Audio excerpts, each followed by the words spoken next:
Hi, I'm Emily Branch from Chalkboard Creative Homeschool. Thanks for coming back to my channel. Today, we're going to talk about my favorite readers and look at some that aren't so good, but that you could probably still use.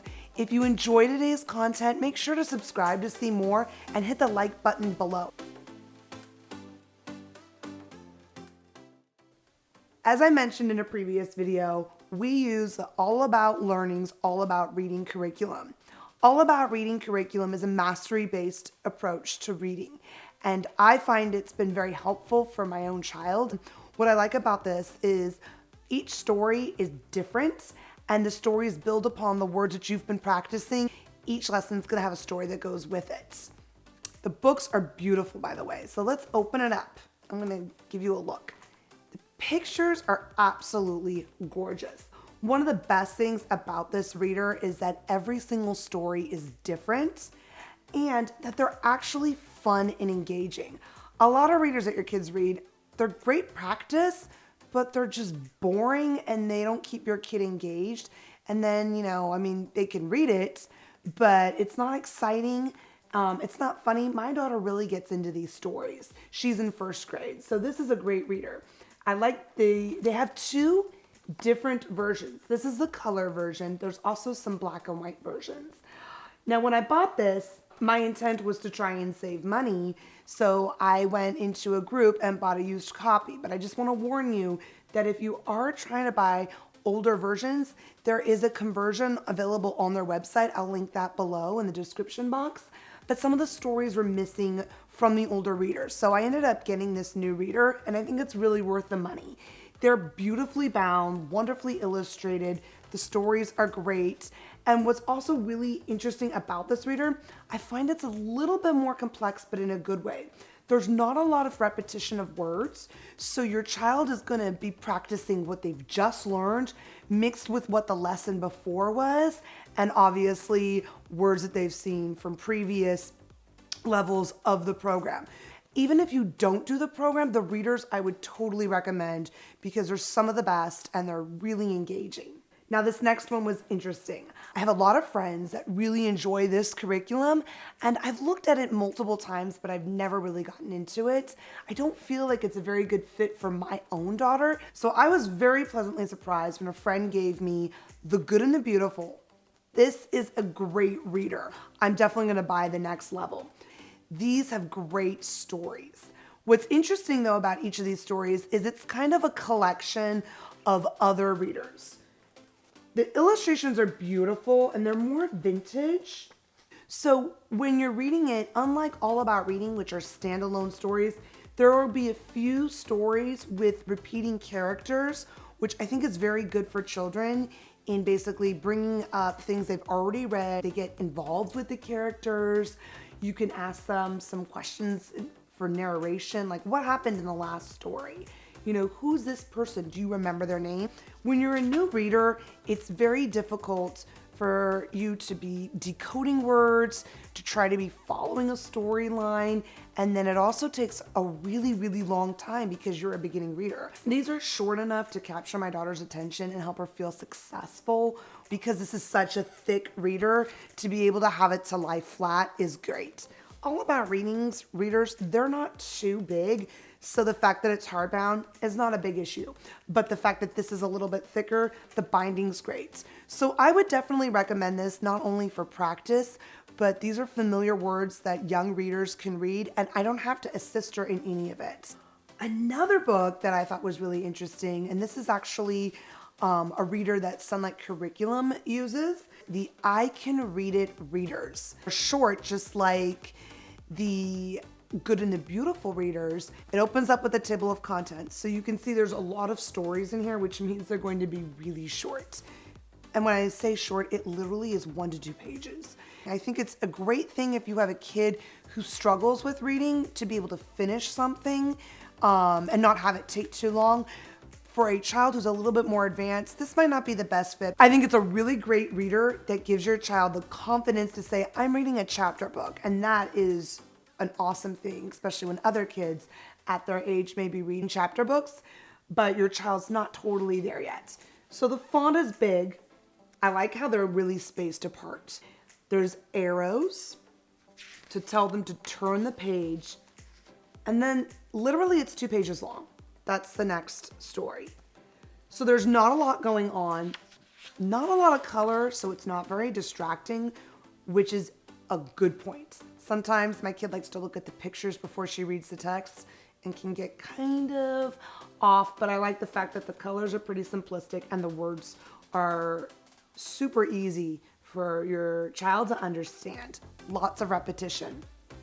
So another reader that I found that I really enjoy, it's a collection of readers, so there's plenty of them, and I just get them from the library, are Margaret Hillert's Beginning to Read books. These are fantastic because they are very colorful. There's a few words on the page.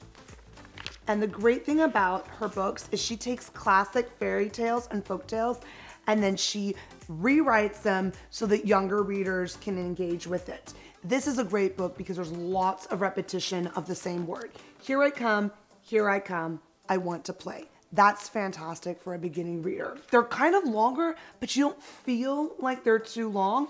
And at the end of the book is that she has reading enrichment for your child. So they'll talk about phonemic awareness. They'll talk about the different letters that you're going to be seeing. Some vocabulary is explained. This is more of you just knowing what to say to your beginning reader. And then they even have ideas and tips for shared reading. So this is a great option. There's a Cinderella, Jack and the Beanstalk. This one is The Ugly Duckling. I really enjoy that Margaret Hillert takes classic fairy tales and folk tales and rewrites them so that younger readers can read them on their own. Just a wonderful thing. So the next book I have for you is a great series. There's a lot of them. Mo Willems' The Elephant and Piggie series. Elephant and Piggie books are so adorable. There's 2 characters in it. And even though they look huge, they're super easy to digest because look at this surprise. It's captions, little text. And what's fun about this is the text is big, it's small, it's italicized. And then if you look at the characters' faces, they're super expressive. I don't see those kinds of expressions on a lot of the other readers. So I think that's one of the major pulls to this. I definitely enjoy Mo Willems or Mo Willems. I'm not entirely sure how you pronounce his name, but it's okay.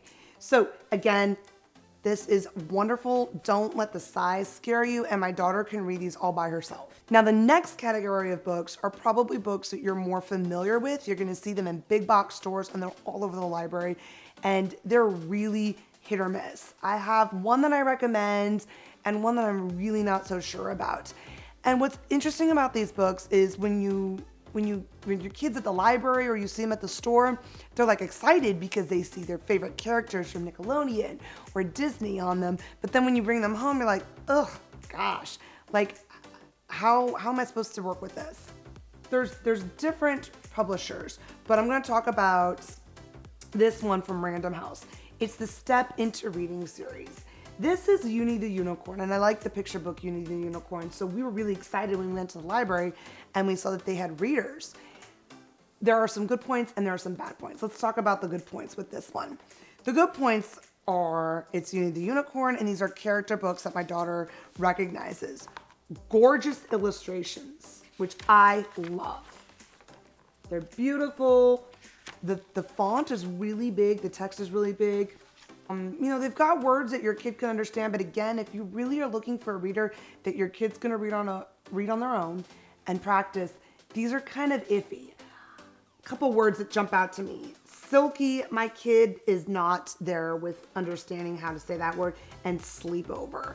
I mean, those are basic words that your kid can read, but it's difficult because I hesitate to always recommend them, because if you look at the back and it tells you the levels, ready to read in preschool and kindergarten.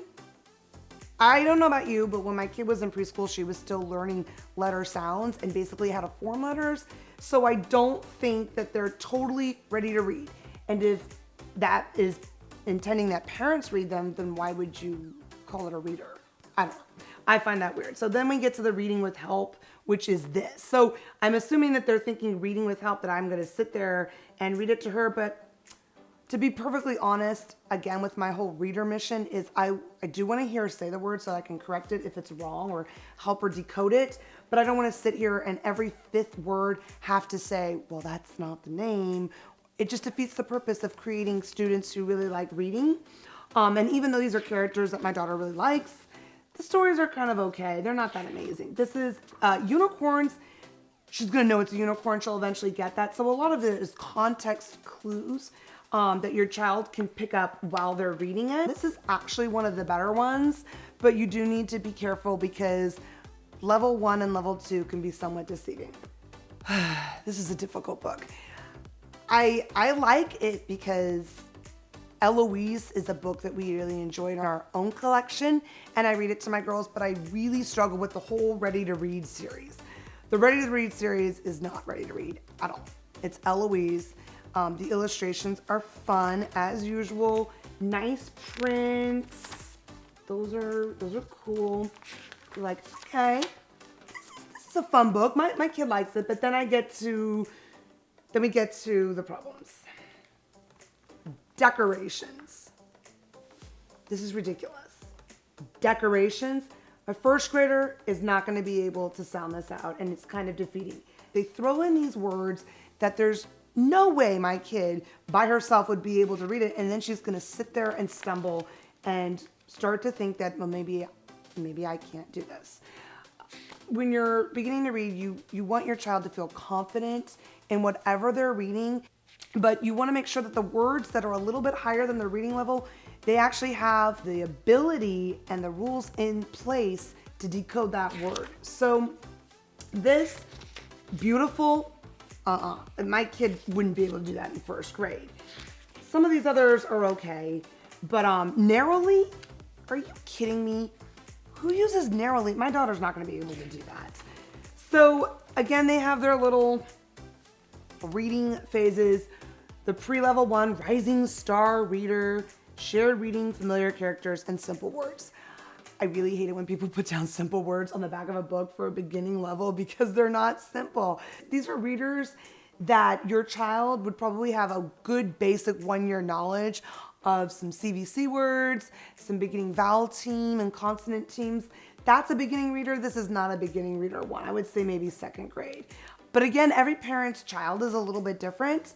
I do think these are really great though, and I will say this, it's for that context clue reading. If a kid doesn't understand a word, they can look around at surrounding words and think logically about, well, what would that actually be? So that might be helpful for you if you choose to read this. Overall, I don't think that these two are as strong as what you're gonna see with these two readers. These would be my higher level readers, and I think that they're really well done. I think the quality for this is fantastic. There's definitely places you can get them used. You could put, I don't know, I've never seen them in the library, so that's probably not a great place to start. I feel like everybody is using this, so if you were interested in the good and the beautiful, you could definitely find a friend who might let you borrow it. That's actually where I got mine from. And then again, these ones are fun. The Mo and Piggie, the Margaret Hillert, and the I Can Read It series. But I would just caution you with these. I'm not convinced that they're the best, but for my daughter, if she wants to read them, we definitely pick them up. If you like this content, please give me a thumbs up and make sure to subscribe below. And if you have something you'd like to recommend or you want to ask for a topic, don't forget to leave a comment. Thanks for watching. Have a blessed day.